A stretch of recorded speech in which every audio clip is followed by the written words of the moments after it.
अगदी जलद व अचूक बातम्यांसाठी पाहत रहा महामीडिया 24 सदैव तत्पर. कल्लाप्पा नावाडे इचलकरंजी जनता सहकारी बँकेच्या स्टेशन रोडवरील नव्यानं उभारण्यात आलेल्या भव्य प्रशासकीय इमारतीचं उद्घाटन शनिवारी 20 जून रोजी केंद्रीय गृहमंत्री अमित शहा यांच्या हस्ते होणार आहे. या कार्यक्रमात महाराष्ट्राचे मुख्यमंत्री देवेंद्र फडणवीस, उपमुख्यमंत्री एकनाथ शिंदे तसेच उपमुख्यमंत्री श्रीमती सुनेत्रा पवार उपस्थित राहणार आहेत. या पार्श्वभूमीवर महाराष्ट्र राज्याचे उच्च व तंत्रशिक्षण मंत्री चंद्रकांत दादा पाटील, जिल्हाधिकारी विजय राठोड, पोलीस अधीक्षक निलोत्पाल तसेच प्रांताधिकारी दीपक शिंदे यांनी प्रशासकीय इमारतीची पाहणी करून कार्यक्रमाच्या तयारीचा आढावा घेतलाय.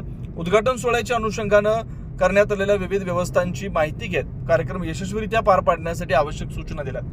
यावेळी माजी मंत्री प्रकाश आवाडे, कल्लाप्पा नावाडे, इचलकरंजी जनता सहकारी बँकेचे चेअरमन स्वप्नील दादा आवाडे, आमदार डॉक्टर राहुल आवाडे साहेब, आमदार राजेंद्र पाटील यड्रावकर यांच्यासह बँकेचे संचालक, अधिकारी, इतर मान्यवर उपस्थित होते.